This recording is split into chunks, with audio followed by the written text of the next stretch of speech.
I am very happy to introduce, and with apologies, two guests, Justine Masika Bihamba from the Democratic Republic of the Congo.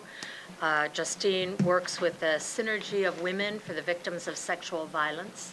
She lives is based in Goma, in northern Kivu in the Democratic Republic of the Congo. Her organization is a coalition of 35 women's organizations in the eastern part of the DRC that promote the dignity of women who are victims of sexual violence and who advocate for all parties to address the root causes of this violence. Justine will, of course, say much more about her organization. And with her is Donatella Rostagno,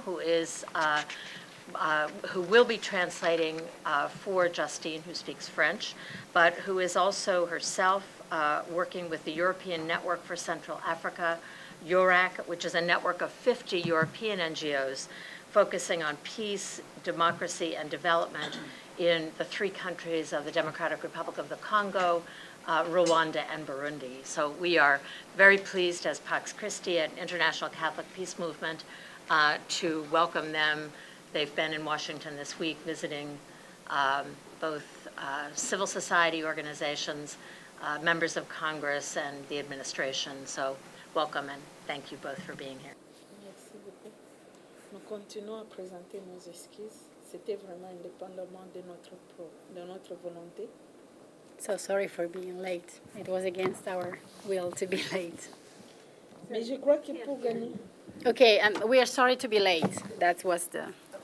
Mais je crois que pour gagner le temps, Donatella va parler en anglais et moi, s'il y aura des questions, je vais répondre. Qu'elle puisse présenter seulement en anglais. Il ne faut pas que mais on a le temps, je pense qu'on peut le faire. Non,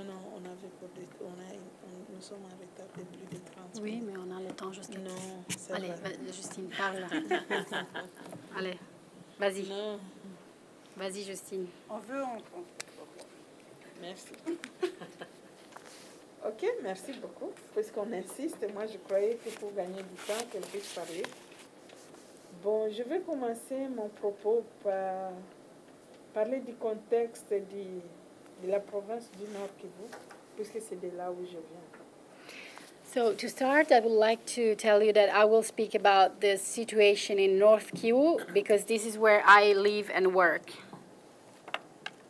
Pour bien parler, nous sommes encore en guerre. La partie nord, donc dans les territoires de Béni, il y a la présence des groupes armés étrangers, notamment ougandais, qui sèment la désolation au sein des populations. Et là, il y a des déplacements massifs des populations, il y a des tueries et même des viols de femmes. In the north of North Kivu, there is, well, first of all, the general situation is a situation of conflict. We are living in a conflict in North Kivu. In the north of the region of the North Kivu, there is a problem of the presence of rebel groups from Uganda present on the territory of Congo who attack the population, kill the people, and rape the women. La partie sud de la province, là, il y a une coalition, bien sûr, des groupes armés étrangers, rwandais cette fois-ci, des groupes armés appelés Mai Mai, mais aussi les anciens CNDP, qui eux aussi violent les femmes, tuent les populations paisibles. Je crois que vous avez suivi qu'au moins, plus ou moins 500 femmes ont été violées le mois d'août. C'est dans cette partie-là, sud de la province. In the south of North Kivu, there is the situation is that there is some kind of coalition of different rebel groups. The FDLR, which are coming from Rwanda, so the Rwandese rebel group, and then the Mai Mai, former CNDP. So different rebel groups that come together and unfortunately, again, attack the population, rape the women, kill the people, and create a situation of complete insecurity. And you might have heard about the rape of more than 500 women recently, and that was the region where this happened, in the south of North Kivu. Dans la ville de Goma, là, ce sont des enlèvements, des tueries. and in the town of Goma, we have, again, kidnappings and killing of people. Mais dans toute cette situation-là, la femme est oubliée. On la considère toujours comme victime. Elle n'est pas impliquée dans les structures de recherche de la paix. And in all of this situation and in all of this context that I told you about, the woman is forgotten. She's always considered as to be the victim, but she is never involved in the search for the solutions to peace. Le gouvernement congolais a essayé de chercher des solutions qui sont militaires, mais ces solutions militaires n'ont pas pris en compte la protection des populations civiles. The government of DRC, of Congo, has tried to find solutions, official solutions to the situation, but the solutions have always been military, and unfortunately this military solution never have taken into account as a priority the protection of the population. Les organisations de la société civile ne sont pas restées les mains croisées. Elles essaient de trouver des solutions aux conséquences de ces violences sexuelles faites aux femmes, en prenant en charge médicalement les victimes de violences, en les accompagnant psychosocialement, en les offrant une assistance juridique et judiciaire, mais aussi la réinsertion socio-économique. The civil society organizations in North Kivu have decided not to sit and wait and not to do anything about the situation. So they have become very active, especially in giving support to these women. The support can be medical support, can be social support, can be support in the socio-economical reintegration, and it can be juridical support. Ils essaient de sensibiliser les populations, notamment les femmes, mais aussi les communautés, sur les instruments juridiques nationaux et internationaux qui existent pour la promotion et le respect, la dignité de la femme. Elles font aussi des plaidoyers au niveau local, national et international, mais aussi elles organisent même des voyages, des missions, des négociations et des réconciliations envers les différents groupes armés. These organizations work towards the promotion and the respect of the dignity of the woman. So they work with the communities so that women can be can receive the support, and they work also doing advocacy at national level and international level and work towards reconciliation. So also trying to visit, for example, population of the close Rwanda and then trying to embark in reconciliation programs and projects. Mais cependant, qui se heurte à plusieurs défis, notamment l'insécurité généralisée, surtout dans les zones rurales. But there are a lot of challenges, of course, and the first one is definitely the generalized insecurity in which these organizations have to live and work, especially in those rural areas where the women are most affected by attacks and rapes. L'impunité des crimes et actes de violence sexuelle commis par les hauts gradés de l'armée. Impunity over the acts of attack and violence and rape perpetrated by the high-ranking in the army. La corruption et la lenteur au sein de l'appareil judiciaire de la RDC. The corruption and the slowness of the judiciary system. L'inexistence de stratégies claires pour la protection des civils pendant les opérations contre les groupes armés. And the lack of a clear strategy of protection of the population during the military operations. Nous allons terminer notre propos en suggérant quelques recommandations. Some of our recommendations. Nous voulons la paix, rien que le retour de la paix. Il est vrai qu'il y a plusieurs facteurs qui sont les causes des violences sexuelles faites aux femmes. Mais nous croyons que s'il y a la paix, s'il n'y a plus de conflits, s'il n'y a plus de guerre, il y aura une diminution sensible des cas de violences sexuelles faites aux femmes. What we want is peace. The first thing we are asking for is peace. Of course, there can be many different causes to the problem of rape against women, but we do believe that peace would bring the number of cases of rape against women down very much. L'appui aussi à la sécurité, donc nous parlons de appui à la réforme de l'armée et de la police.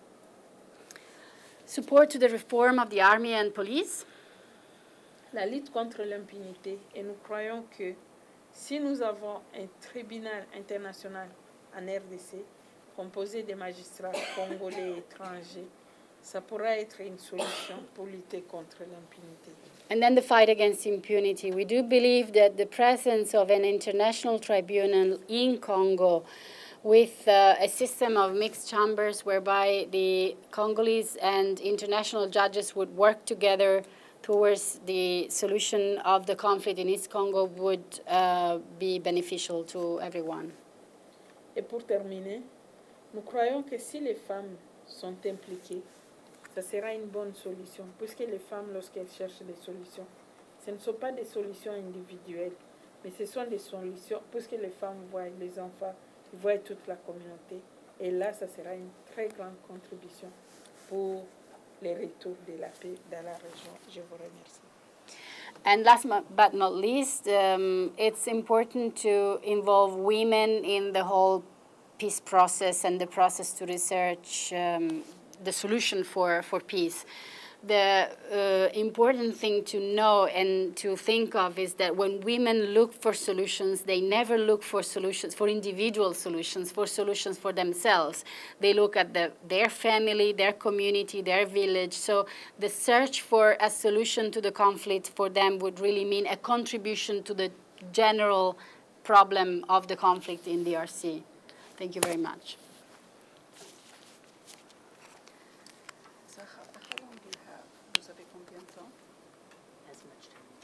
Okay, c'est ouvert. Yes. Okay. Well, we're opening it up for questions. Let me start with one question, if I could. What is the purpose of your visit to the U.S.? If you had your dreams, what would happen here in Washington? Okay, I can answer to that because quel est l'objectif de cette visite ici, si on avait un rêve? Tous vos rêves, Et si que tout. les États-Unis fera. Okay. As you might know, Justine won the Pax Christi International Peace Prize in 2009, and in the frame of the follow-up to this prize, Pax Christi International asked Justine and myself to come to the United States to do an advocacy tour to raise certain questions that are important when looking at East Congo. Let's say that the hook to do this visit was that this year is the 10th anniversary of the UN Resolution 1325, as you know, which is an important resolution because it speaks about protection, participation, and prevention. And this is the main message that we have been bringing here to Washington and next week to New York, where we say that basically the UN Resolution 1325 basically contains the solution to the problem in East DRC. It speaks about the protection of women, so the women who have been victims of violence. It speaks about their participation, as Justine was saying, the importance of having women participating in the peace processes and in all the process of the research to peace. And then, but we will never stress this enough. It's important to work on the consequences, but if we do not work on the causes of the violence, therefore on the causes of the conflict, we will never have the end of the conflict. So for us, it's very important, and we have been stressing a lot the importance of the international community to to work on the causes and on the prevention of the conflict. This has been for us very important. Other messages that we have brought here is the importance to work for the international community to support the Congolese government into strengthening and working better towards good governance and the creation of good institutions in DRC. We will never have peace in East DRC if we will not look at Congo as a whole and as the role of the Congolese government in the search for peace. At the same time, we will never have peace in Congo if we do not look at more broad regional perspective, with the, especially with the role of Rwanda in that Rwanda plays in East DRC. And what we have been asking is that the international community stops to support in the same way that it has been supporting the Rwandan government and put pressures on the Rwandan government to open the democratic space and open the political space. The last elections have been a clear example of non-existence of political space for the oppositions, and they have been, the period before the elections in Rwanda have been so difficult and with a lot of violence that has been, maybe it has started to open the eyes of some members of the international community. The impunity, again, is one of, and Justine already said that, is one of the messages. There is a need to strengthen justice system. It's interesting to know that in the whole of North Kivu, there are only 3 tribunals, one in Beni, one in Butembo, and one in Goma. And the women, if they really would look for justice, they would have to walk kilometers and kilometers, or miles in your case, before getting to an institution, a juridical institution that would be able to help them. So strengthening the judicial system, training judges, and all of this is also part of the message that we have been bringing here. It was actually quite incredible to see that the U.S. Authorities, the U.S. government, we have met with at Capitol Hill with a lot of different people, and we have met the State Department and the White House as well. They all agreed with us. I will also ask Justine to say her impressions after this week in Washington. But they always say, we agree with you. We need to tackle the causes of the conflict. There is too much interest in keeping the insecurity in this region because there is too much interest in the natural resources and the mines in this region. So we do know that we need to do a lot of diplomatic work to be able to find a solution to the conflict in the East. So our challenge this week has been to say, if you agree with us, it means that you will have to do something about it. And it's something that we have been also asking other civil society organizations and other NGOs here in the States, that we will try from our side to do the work in Europe towards the European Union, which is my work, what I do every day. I'm in contact with the European Union institutions and the member states and the ambassadors, and I try to tell them what I think they should be doing. The role of the civil society organizations here in the United States should be to do the same and say, if you agree with us, if the solution to the conflict is to tackle the causes of the conflict and not so much working only on the consequences, then you should do something about it. So that's a little bit my first reaction to this 1 week in Washington. C'est quoi ta réaction par rapport à, est-ce que tes rêves ont été tous réalisés et respectés dans cette semaine?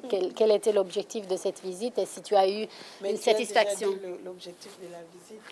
Mais oui, par rapport aux réunions que nous avons eues, je crois que c'était de bonnes réunions. Nous avons rencontré des personnes qui nous ont quand même répondu, des personnes qui ont répondu à nous.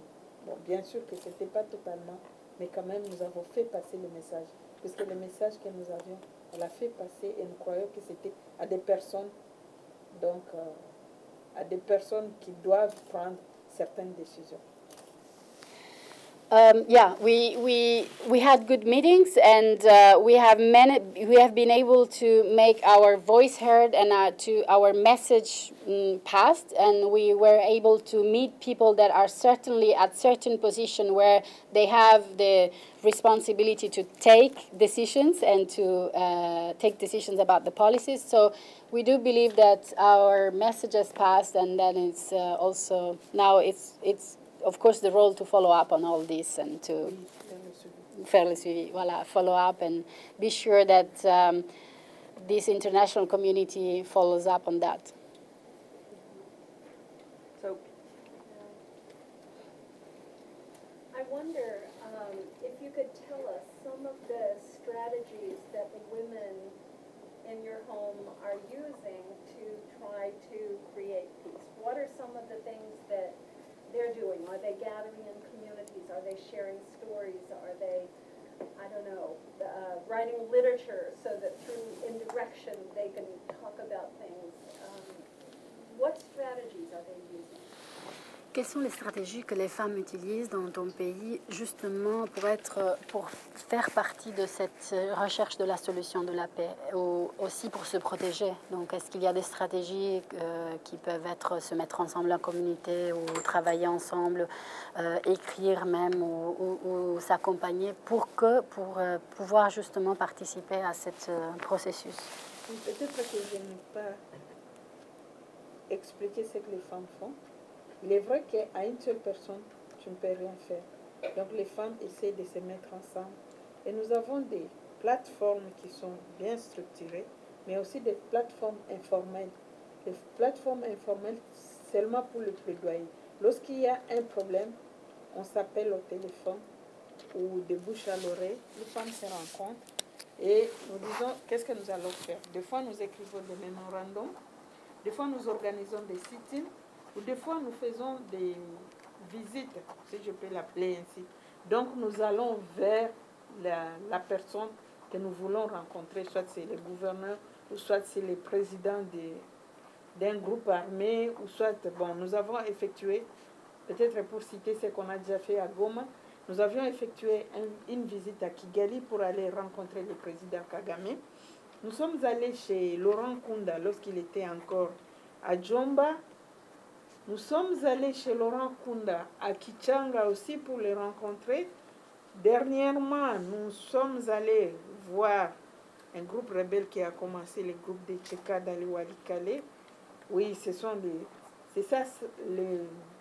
les activités que nous menons pour participer à la recherche de la paix. Mais aussi, nous étions partis à Nairobi lorsqu'il y avait des négociations entre le gouvernement congolais et les CNDP, mais aussi nous avons rencontré le président Kabila pour lui dire qu'il puisse trouver des solutions aux problèmes que nous traversons à l'est de la RDC. It is true that one woman, one person alone, for one person alone is difficult to have an impact. So we do come together. We have a platform of women coming together and discussing about the problem. Whenever there is a problem, we call each other and we decide to come together.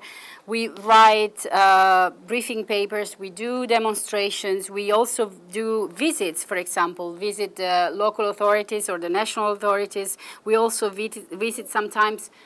Slow down just a little bit. I'm sorry. No, that's okay. I'm trying to take notes. I really want to learn. Okay, I can. Briefing papers and Like, demonstrations or also sit-ins, yeah. Then visits for example, local authorities or provincial authorities as well, or visits to the president of one of the rebel groups. So she gave some of the examples. In Rwanda, they went to Kigali to meet President Kagame. They met in East DRC with Nkunda, Laurent Nkunda, who used to be at the head of the CNDP rebel group, which nowadays is officially become integrated in the army, but still at the time they met Nkunda. More recently, they have met with the Cheka group, which is more the rebel group at the moment at the head of a coalition of certain rebel groups in the Walikale region. They also have been in Nairobi when the negotiations between the government of DRC and the CNDP were taking place, so to be part of it and also to make their voice heard. And they have also met several times with President Kabila to voice their concerns and speak in the, with, you know, in the, on behalf of the women victims of violence in the East. So several activities and action. Just very quickly follow up on that. What has Kabila responded with? C'était quoi la réponse de Kabila? Malheureusement, on était déçus avec la réponse qu'il nous a donnée. We were very disappointed with Kabila's answer and Bon, response. lorsque nous sommes partis pour voir Kabila, nous avions 4 points de plaidoyer. Le premier, c'était un rapport avec les soldes des militaires. Puisque chez nous, les militaires, les soldes viennent de Kinshasa, mais les chefs hiérarchiques prennent leur part et l'argent qui arrive aux militaires, nous croyons que c'est le 1/3 de ce qui lui était dit. Donc notre première requête, on demandait que les militaires soient payés à partir de la banque, que chaque militaire se présente à la banque et là, il peut percevoir sa solde. La deuxième question, c'était un rapport avec les commandements parallèles. Surtout chez nous au Nord Kivu, nous avons 2 commandements. Il y a le commandement de l'armée des FARDC et le commandement des anciens groupes armés. Et on voulait qu'il y ait un seul commandement. Le troisième point, c'était... Attends. Sorry, I'm not a professional interpreter, so I'm trying to do my best, but I have to go slowly. So she said, we asked President Kabila 4 questions, or at least we raised 4 issues, and now we are the first 2. The first question we raised was about the payment of the soldiers. What happened in the past, and what happens is that the money coming from Kinshasa goes to the leadership of the army, and they are supposed to pay the soldiers. So what happens is basically that the money stays in the pocket of the chiefs, of the leaders, and never comes to in the hands of the soldiers. So our request was to organize a system by which every soldier would receive directly the salary from the bank, so not from the chief, but from the bank. The second request was about the parallel chain of command that we have in the army, because you know that the army in DRC is composed by different waves of integration of rebel groups into the army. The last one was the CNDP, but the problem is that the leaders of the CNDP who have taken command positions in the army have kept the CNDP interest. So they are basically generals or commanders in the army, but at the same time making the interest of the CNDP with the control of the territory. That was the second. Third and fourth to come. Oui, le troisième, c'était en rapport avec la construction des casernes des militaires. Puisque les militaires, lorsqu'ils sont au front, ils partent avec leur famille. Et cela fait que les femmes tombent malades, les enfants tombent malades. Et il y a aussi des risques qu'ils soient tués lorsqu'il y a des affrontements. Et bien sûr qu'ils sont violés pendant les affrontements. Et notre dernière demande était en rapport avec la justice. Comme Donatella l'a dit dans l'introduction, nous n'avons que 3 tribunaux dans la province du Nord Kivu. Or, nous avons 6 territoires. On lui demandait si on pouvait avoir ne fût-ce qu'un tribunal de paix dans chaque territoire. The third was about the construction of... Barracks. Barracks? Caserne is the military buildings, compounds. How do you call them? Barracks. Barracks? Okay, sorry. Because basically the main problem is that they do not exist, and then the soldiers go to the front to fight with bringing their families. So that, of course, is a big issue in terms of exposition to diseases and problems for the family, but at the same time, the women of the soldiers become target of violence and rape during the fighting. So you can imagine that the problem of finding space for the soldiers and the families of the soldiers. And the fourth issue was about justice, because as we said before, imagine North Kivu, which is a province with 6 territories, only has 3 courts, sorry. And they were asking that at least each of these territories would have at least 1 court, so that instead of having 3, at least 6 in the whole region. Oui, puisqu'il faut que j'ajoute que les femmes parcourent des centaines, pour ne pas parler de milliers de kilomètres, des centaines de kilomètres à la recherche de la justice. Et dans mon exposé, je parle de la lenteur judiciaire. Et des fois, elles parcourent ces centaines de kilomètres, mais il ne trouvera jamais cette justice qu'elles sont en train de chercher. Mais notre déception était que, malgré qu'on a présenté la situation comme ça, il nous a donné même des précisions de dates. On l'avait rencontré, c'était le 19 décembre, pour la construction des casernes. Il nous a précisé qu'à partir du 15 janvier 2010, il va construire des camps dans la province du Nord Kivu, mais jusqu'à aujourd'hui, je crois qu'il n'est pas encore le 15 janvier, on n'a jamais vu un seul caserne qui avait été construit. Donc il nous a fait des promesses, et là où il nous a déçus, lorsque nous avions parlé des gouvernements parallèles, il nous a dit que l'enfant passe plus de temps avec sa maman, donc les 9 mois de la grossesse, le temps que l'enfant commence l'école maternelle, et il croit que, comme ce sont les mamans qui sont venues le voir, nous qui sommes les mamans du Nord Kivu, et ces enfants-là qui font les commandements parallèles, ce sont nos enfants. Donc ils nous envoient, nous qui sommes les mamans, que nous puissions aller parler à nos enfants pour que les enfants puissent laisser ces gouvernements parallèles. Donc il nous a déçus.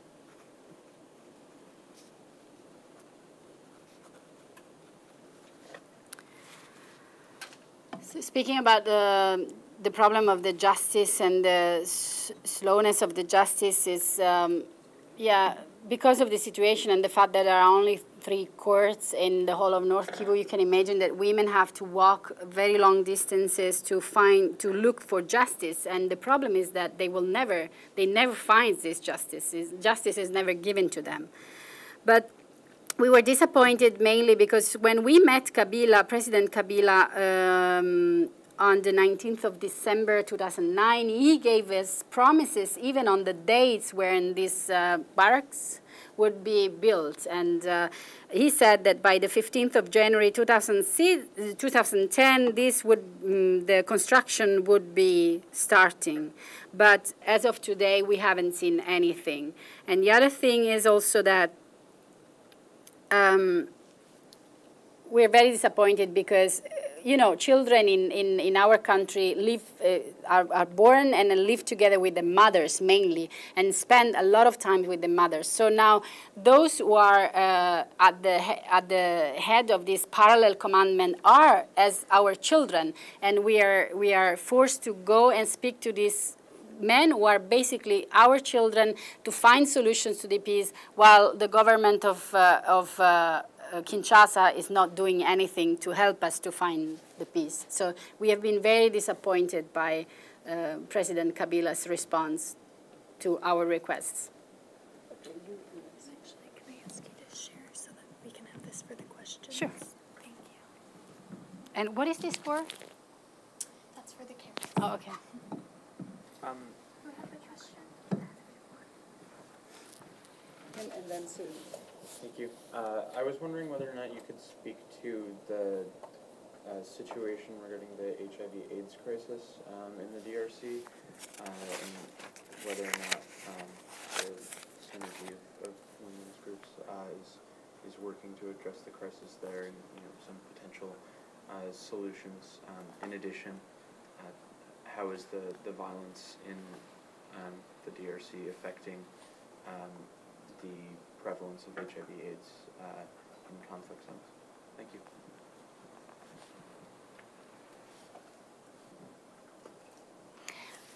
Do you want to collect questions, like 2 or 3? Why don't we do these two, and so. Yeah. my question now? Okay, fine. Okay. Thank you very much for your presentation. My question is, you have been talking a bit about the influence of the armed actors and of the governments and of the international community and the potential role that the international community and government could be or should be playing. My question is about the religious leaders.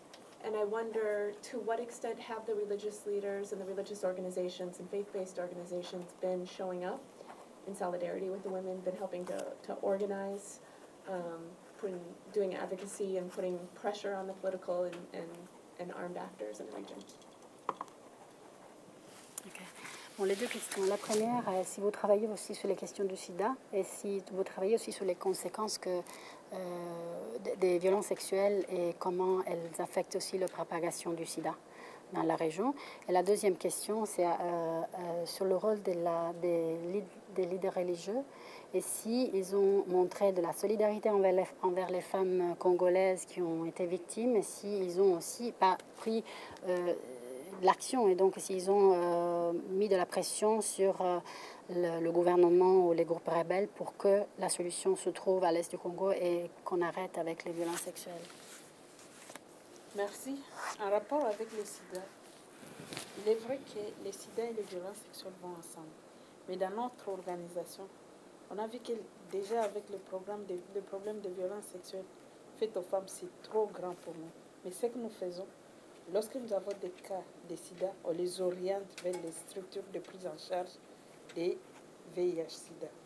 Donc, on fait les dépistages volontaires, bien sûr, mais pour la prise en charge, on oriente les PVV, les personnes vivant avec le VIH, vers les structures de prise en charge. Donc, nous travaillons en collaboration avec ces structures de prise en charge. Nous nous limitons seulement au dépistage. Quant à ce qui concerne les leaders religieux, au début, ils ne comprenaient pas ce qu'on faisait et surtout que le viol et la violence faite aux femmes, c'est une honte.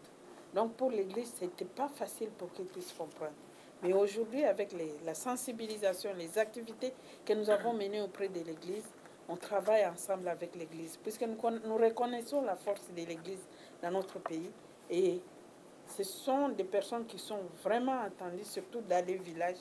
Et on travaille avec les églises dans l'implication, dans la recherche des solutions, surtout dans la prévention et la protection, dans la prévention des violences sexuelles faites aux femmes et la protection des femmes victimes de violences sexuelles. As far as HIV/AIDS is concerned, that question, it is true that violence, rape, and HIV/AIDS go together because it's a clear consequence. But we have realized that the whole issue for us was too big to tackle for our organization and for our capacity. So what and for our structures as well. So what we do is dépistage. Do you know this? How do you? It's when a person voluntarily decide to do the test, basically. But I don't know the technical name in English. Sorry. I'm not sure yet. Yeah. Well, when the person decides to do the test to see whether it's HIV positive or not. So that's one thing. That's what they do. But when then they are in front of a person who is HIV positive, they cannot take the person in charge, but they cannot take the person under their protection. But they advise the person on medical structures and hospitals with whom they cooperate in order to be able to send them to the right place to get medications and protection. On the question of the religious leaders, in the beginning they didn't understand, they didn't understand really the problem. And at the same time, because rape is a shame, is considered to be a shame, it was very difficult for them, for the religious leaders, to be involved and to do something about it. But we have been we have been working together with them for a very long time now. We have explain to them also what are the consequences of the rape. And today we work together, and especially in the villages where religious leaders are very powerful because people listen to them, they are a real authority in the village and in the community. There is where we work with them, and they are very powerful.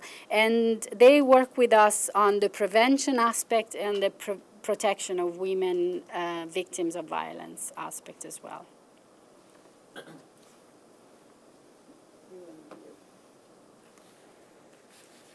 Let's do 3 questions now. You, and then Thank you for coming and speaking with us today. My question has to do with 1325 and how you mentioned at the beginning that you feel like that may contain solutions to some of the problems in the DRC. I was wondering if you could speak a little bit about how 1325 has impacted your organization and your activism and how you can see it further being used to support you. Thank you. you can pass it across. Thanks so much for coming to speak with us today. My question's about the role of the media. If media in Eastern Kivu plays a role in kind of calling attention to these crimes and putting pressure on leaders to actually do something about it, and what is any potential backlash for journalists that are active in this area? Hi, thank you so much for coming here. My question is, you mentioned former General Laurent Nkunda. I was hoping if you could give me your opinion. Was he a dictator that helped perpetuate the killings and the rapes, or was he somebody that provided peace, calm, stability, and most importantly, safety in the Congo region? Thank you.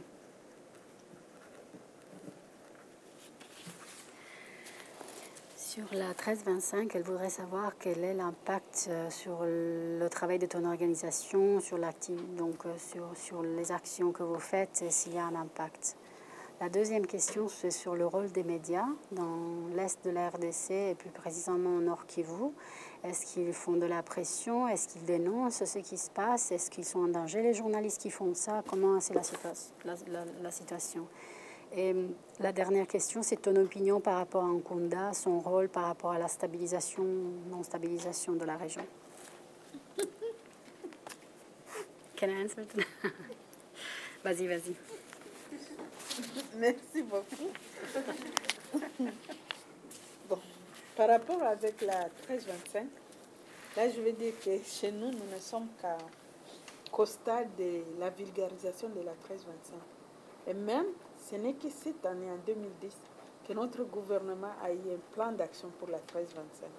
Et chez nous, nous qui sommes en province, si vous posez la question à la femme qui passe, qu'est-ce que la 1325, elle ne connaît même pas. Donc, nous sommes encore au stade de vulgarisation de la 1325. Mais les activités que nous menons en rapport avec la 1325, je viens de citer la vulgarisation, mais aussi on essaie de préparer les femmes pour participer.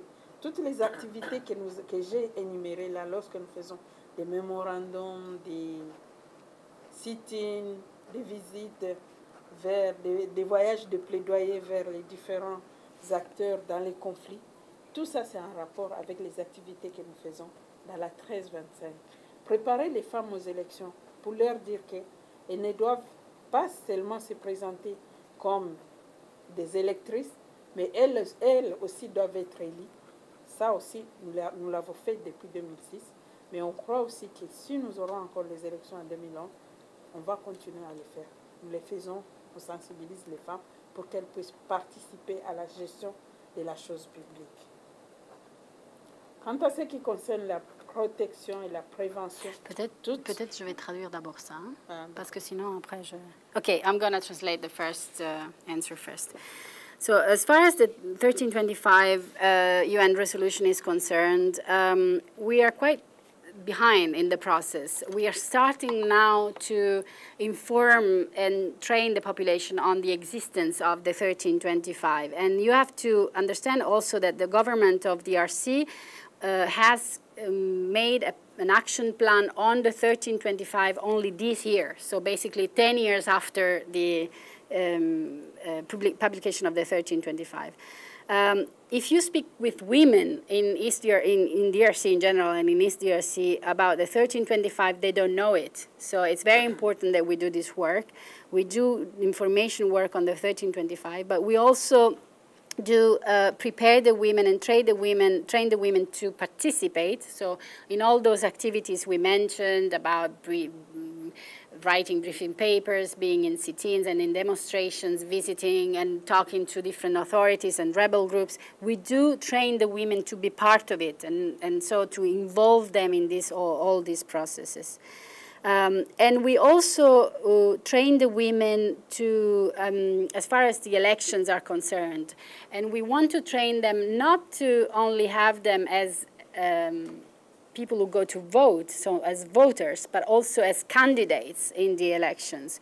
We had this activity already in 2006, and we are continuing because next year in 2011 we will have again presidential elections, and I would add a longer process of elections with the municipal and local elections foreseen for 2012 and 13. And we work with the women to inform them and to train them on participating as active actors in the elections. So that's about 1325. Pour la prévention, on essaie de travailler avec les chefs coutumiers, les chefs religieux et d'autres chefs locaux. Mais les défis que nous avons jusque-là dans notre organisation, c'est la protection. Puisque nous qui travaillons pour la promotion des droits de la femme, nous sommes à chaque instant menacés par les auteurs des crimes, puisqu'ils disent que nous sommes les personnes qui dénoncent ce qu'ils sont en train de faire. Et nous n'avons pas vraiment de stratégie claire pour la protection, ni des défenseurs des droits, donc ni des victimes, ni de nous qui sommes des témoins, ni des défenseurs. Mm-hmm. For the prevention, we work a lot with chef de village. It's called the villages authority, but it's more traditional authorities. So they work a lot with us on the prevention. On the aspect of the protection, it's important that we continue to work, but you also have to understand that we receive constantly threats by the authors of the crimes. So it's very dangerous also what we do. And the situation, our situation, the situation of the victims and the situation of the human rights defenders in our context is very dangerous because of this, because we receive continuous threats and menace and attacks as well. Je crois que je vais répondre au rôle des médias. Mm-hmm. Il est vrai qu'il y a certains médias, mais les médias officiels, les médias du gouvernement congolais censurent les informations. Donc on ne fait passer que les informations qu'ils veulent qu'on puisse faire passer. Mais il y a des médias privés qui essayent un peu de donner la vraie information, mais ils sont en danger. Puisque vous avez posé la question si leur travail n'est pas en danger. Ils sont menacés, ils sont même tués, puisqu'ils ne sont pas protégés. Donc c'est ça. As far as the role of the media is concerned, the official media of the government, they basically pass the information that is the official information, the information controlled by the government, which is basically the information they want and what they want to, the kind of information they want to give the population. But then there are certain journalists and certain media, private media and journalists, and they receive the same treatment as, for example, the human rights defenders, and that they are that they receive threats, they are killed also, they are not protected. So we have witnessed a lot of cases of journalists unfortunately killed and kidnapped as well in East DRC. There was a third question. Oh, is no. Can I ask a follow-up question? Are there women journalists that are being targeted in particular, or is it just sort of journalists in general that are reporting on these crimes, or is there more negative attention focused on female journalists? Les journalistes en général, ou il y a des femmes journalistes en particulier qui sont cibles de violences ou d'attaques encore plus que les journalistes? Mais il faut dire que dans le travail des défenseurs des droits de l'homme, il est vrai que tout le monde, que ce soit les défenseurs hommes et femmes, et là je parle des journalistes hommes et femmes, ils sont tous menacés. Mais c'est un cas, il y a des cas particuliers, puisque les femmes, dans leur position, et subissent plus de menaces que leurs collègues de sexe masculin. All the human rights defenders and journalists, men and women, receive threats and are attacked. But in particular, women journalists are more attacked. There are more cases of women journalists who are attacked and under threats. Ce que je peux dire de Kunda, mais moi je crois qu'il faut qu'il soit traduit en justice. Avec tout ce qu'il a fait pendant qu'il dirigeait la rébellion des CNDP, tout ce que moi je peux dire de lui est qu'il faut qu'il soit traduit en justice.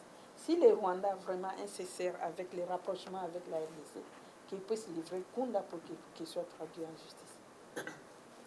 Well, all I can say about Nkunda is that he has to be taken to justice. After all he has done when he was at the head of the CNDP, all the attacks on the population and the women and so on and so forth, the only thing I can say is that Rwanda has to accompany him towards the system. Does she believe that he will receive justice in Rwanda?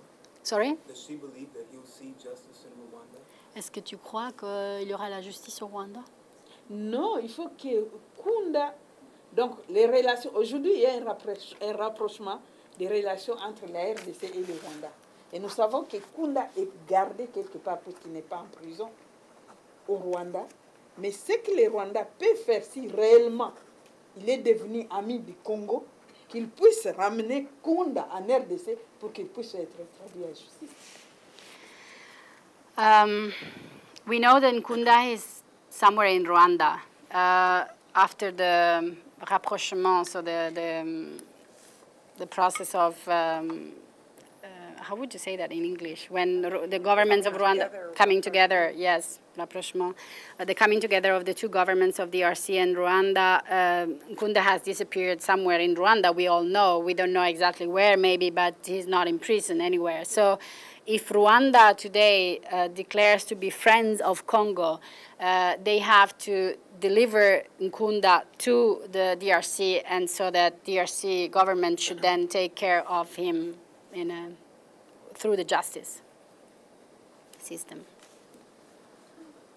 I wanted to sort of ask a little bit more about the issue of impunity, which is what you're speaking about. I had an opportunity to listen to your talk the other day at Catholic University as well, and I was thinking about an interview I saw on PBS with Gwen Ifill with the UN Special Advisor on Sexual Violence, Margaret Wallstrom, and Zainab Salbi from Women for Women. And they sort of were discussing about the issue of impunity and apathy. And when asked, has apathy been a problem in addressing the issue, they said without a doubt. But from the international community, I didn't understand this. Sorry. The question is, when has apathy been an issue in addressing stopping the sexual violence in the Congo? And they said without a doubt. Has what? Apathy. Apathy. Apathy, yeah. Okay, sorry. And but not only from just NGOs within the country, but from around the world. So my question is, for people like me that want to do something about it, how do we help strengthen your goal coming here to the U.S. to speak with the people at the White House and in different levels to get them to take the initiative? They have the desire, but to take the initiative, to have more political will. La question, en fait, est sur la question de l'impunité. Comment des personnes comme moi, qu'est-ce que les personnes comme moi peuvent faire pour soutenir et pour renforcer le suivi de votre visite ici, pour que les instances du gouvernement des États-Unis mettent en application ce qu'ils ont dit qu'ils allaient faire. Donc, prendre des initiatives au niveau diplomatique par rapport à la solution du problème de la région.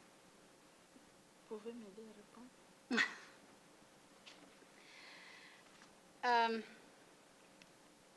I think we have a role as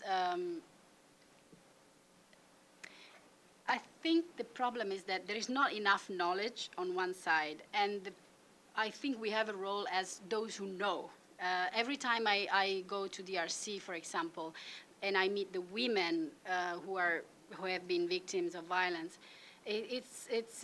it's incredible because they say, you are our witness. You are the person who should bring our message to the Western world and to the governments in the European Union and and more wider than that. So I think we have responsibility. When you know, you cannot shut up. And that's the basis also of this trip that we're doing here. I think we have to understand that we have to join forces. That's why I say sometimes, I do my work on my side at the European Union, but you have a work to do here towards the instances of your government. It's not to me to tell the US what they should do, I think. It's up to you. Well, I can tell the Italian government or I can tell the European Union institutions what I think they should do. So I think we all have to work together in this direction. We need to continue, and this is what they do, and we do in cooperation with the Congolese NGOs, and we do in Europe. We need to denounce exactly what is happening. And we have, one of the issues we haven't talked a lot today, but it's definitely an issue, is about how much the different actors profit from the instability in the region. The fact that the East Congo is full of natural resources if there were no natural resources, the situation would definitely be different. But because DRC is full of natural resources, and we do profit from these natural resources because our multinationals use them and take them and bring them here and do the mobile phones and I don't know, the computers and all of this. There is too much interest in keeping this region stable, because I wouldn't understand otherwise how you go to the State Department, to the White House, and to the European Union institution and member states, and you tell them these things, and they always tell you, yeah, but we agree with you. Yes, but I am not the one who should be putting in place policies for changing what is happening there. And the third thing is that it's not only about the exploitation of the natural resources, is also about all the weapons multinationals that basically furnish, that give the weapons to the region. And this is also an issue we haven't really talked a lot this week because it was a bit, also I don't feel an expert on this issue in particular, but it's clearly that there are a lot of interests that make this conflict go on and on. So I think we have a responsibility, which is not only talking to the authorities, but trying to raise awareness. The population needs to know. I'm afraid that a lot of US citizens do not know even where Congo is, because I know that of the 60 million Italian people, no one knows where Congo is, and in Europe, no one, except from some Belgians probably, know where Congo is and what is the problem of Congo. So we need, I think we have different ways in which we need to be active, which is the authorities on one side, the governments, because they are the ones taking the decisions, but on the other side, trying to raise awareness on the population. We cannot just, saying you cannot continue this way, because there are crises in the world, and not only the DRC crisis, that are going on, and we need to do something about it. So I think at different level we have different, and cooperating with local NGOs is something that we do for this. To say, I'm organizing a Run for Congo to raise funds for Women International to be held on October 23rd. I'm a big supporter of the Congo. So my initiative is just on the civil society level, so community level. I'm going to be hosting screenings for the Street Children of Kinshasa. It's a film. And also, if anyone knows of Lynn Nottage, she's an amazing playwright who's just an incredible person. She's going to be coming to DC to promote her play April through June. And so any of these things that I see, I'm sort of trying to raise awareness and host little community gatherings to raise awareness for the Congo, because I think that's where it starts. Can we do one more round of questions? So you? I'll ask in French first. Il y a eu une étude récemment qui disait que quand les partenaires internationaux, les ONG viennent organiser des conférences dans l'Est du Congo à propos de ces sujets horribles, souvent seulement les femmes sont invitées. Et cette étude disait, est-ce que ça ne serait pas mieux d'inclure aussi les soldats de base, les milices, ceux qui sont responsables? So the question is, there was a recent study complaining about some of the international partners, when they go to Eastern Congo and organize conferences about some of these horrible crimes, that they invite only women. And this study was wondering if it wouldn't be more effective to also include men.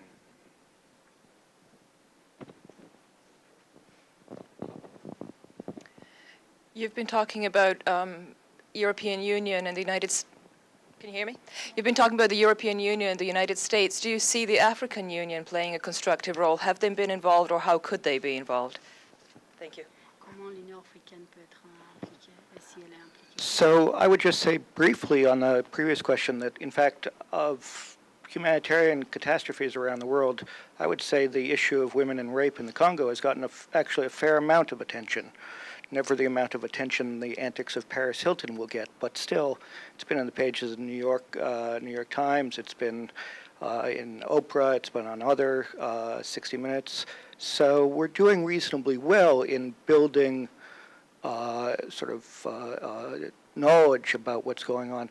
But I wonder if that knowledge has translated into a sufficient amount of support, not for the hard work of rebuilding the state, but at least for supporting NGOs. Our NGOs in the Congo, local NGOs, getting the kind of financial and technical support that they need. C'est par rapport au soutien financier aux ONG au Congo. Si tu veux, je peux répondre sans la traduction parce que je sais ce que tu vas dire. Merci. Bon, la participation des hommes. Ce qui est vrai est qu'au début, les hommes croyaient que c'était seulement l'histoire des femmes et que les hommes ne s'intéressaient pas beaucoup à cette thématique-là.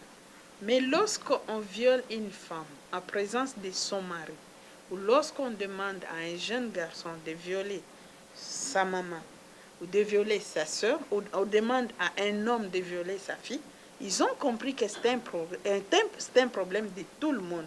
Et aujourd'hui, lorsqu'on dit, je ne sais pas si la recherche était Paris, en quelle année, mais je crois qu'au début, là, c'était réel.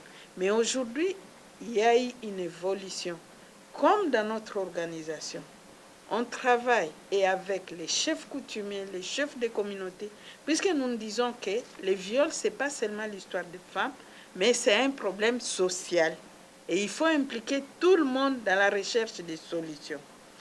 Que ce soit les groupes armés, on s'est dit que, bon, bien sûr qu'il y a plusieurs groupes armés, mais avec la conférence de 2008 de Goma, les groupes armés signataires de l'acte de Goma, l'acte d'engagement de Goma, nous avons trouvé un cadre pour pouvoir travailler avec certains groupes armés.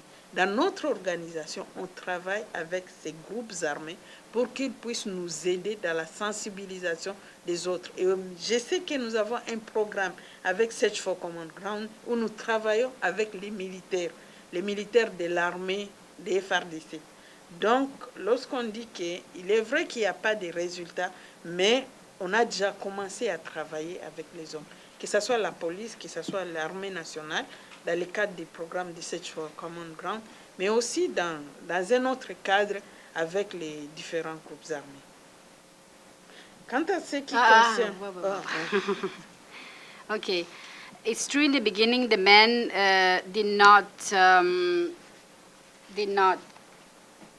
were not interested, and that they were not part of the whole discussion and process in finding solutions, because a woman was raped, it was a problem of the woman, basically. But when the violence started to a level where rebel groups force men to rape their daughters, or children and boys to rape their mothers or sisters, then the communities have come to the understanding that actually this is not a women's problem, it's a problem of the community, it's a social problem, and it's a problem of the whole community. So everyone has understood that everyone has to be involved in the search for a solution, and not only the women because they are the victims, or not only the men because they are the perpetrators. But there are certain frameworks and certain processes where we do work together with the men, with the military, with the army, with the police, with the national army, for example, or we do work to raise awareness and sensitize rebel groups. And for example, also in the process of the signing of the Goma Agreement, we have also done this. So there are certain levels in which we have a certain degree of involvement of men, and especially not only involvement, but making them understand about their role and about how they can be part of the solution, the men in the community. Quant à ce qui concerne l'implication de l'Union africaine, l'année passée, l'Union africaine a voté une résolution en rapport avec les violences basées sur les genres et qui réprimande sévèrement les violences sexuelles faites aux femmes. Mais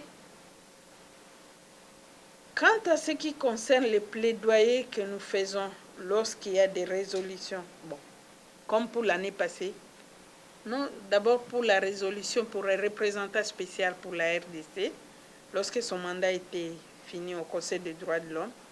L'année passée, pour l'examen périodique universel de la RDC, là, il y a des positions les gouvernements africains se soutiennent. Donc, ils ne voient pas l'intérêt des populations, mais ils se soutiennent mutuellement au sein du Conseil de sécurité ou au sein du Conseil des droits de l'homme. C'est ça la difficulté que nous rencontrons avec l'Union africaine. Okay.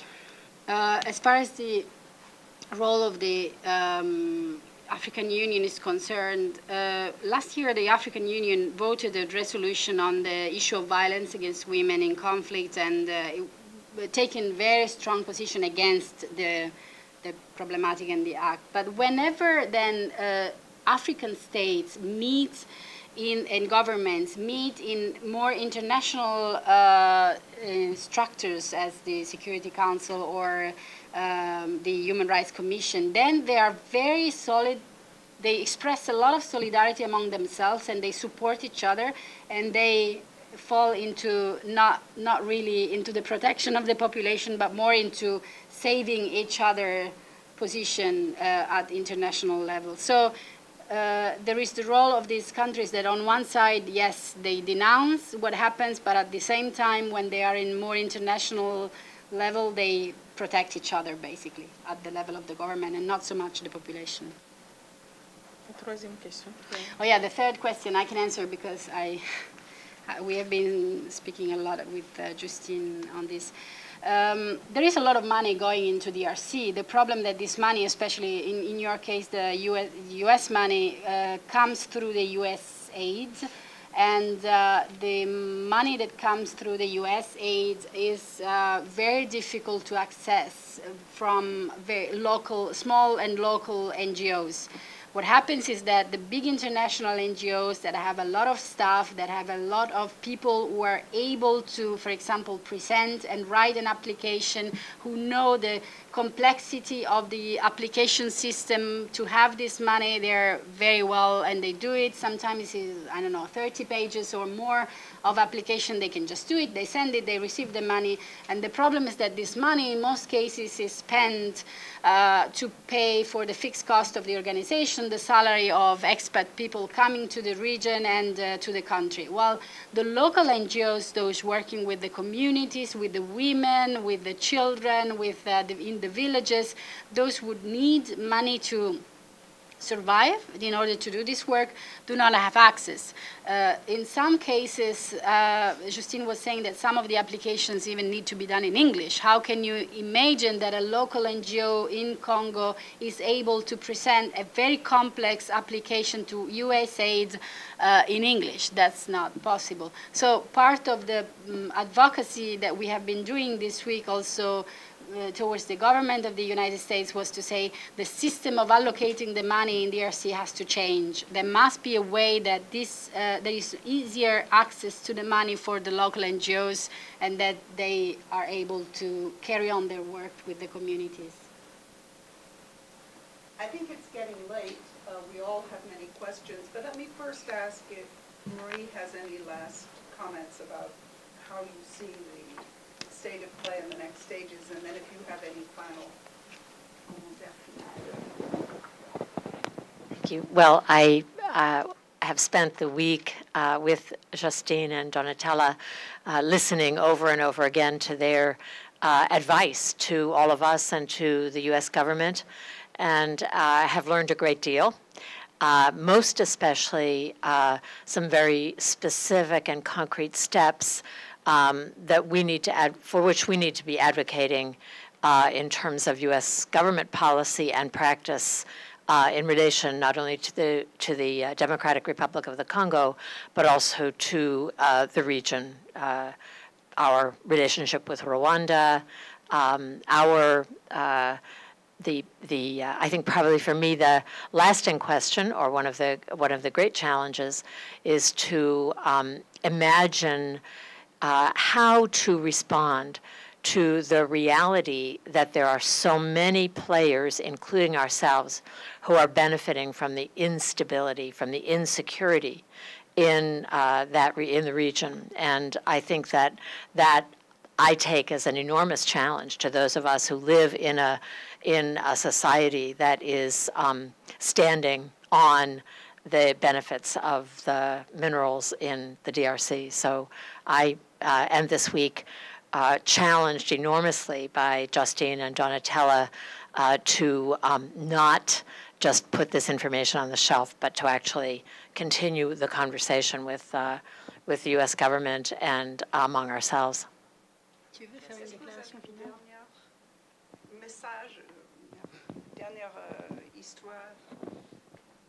Merci beaucoup. Le dernier message est que vous puissiez nous aider. Vous avez déjà l'information. Puisqu'aujourd'hui, si on pose la question à plusieurs Américains, ils ne savent même pas là où se trouve la RDC sur la carte. Comme vous connaissez l'information, que vous puissiez vraiment mobiliser toute personne autour de vous pour que vous puissiez mettre pression sur votre gouvernement qui puisse nous aider dans la recherche de la paix dans notre pays. Merci. So now that you know what's happening in DRC, it's very important that you support us to put pressure on your government to look for real peace in the region and in our country. And I would say one thing. We were more optimistic on this region, on the region of the Great Lakes, 6 months ago than today. The political developments in DRC, what happens in Burundi after the elections and with the elections, Rwanda, make us very worried about this region. And one of the things I've heard recently, which I will definitely take on in one of my next missions for analysis, is that some of the analysis see this region going from a post-conflict phase to, again, back to a pre-conflict phase.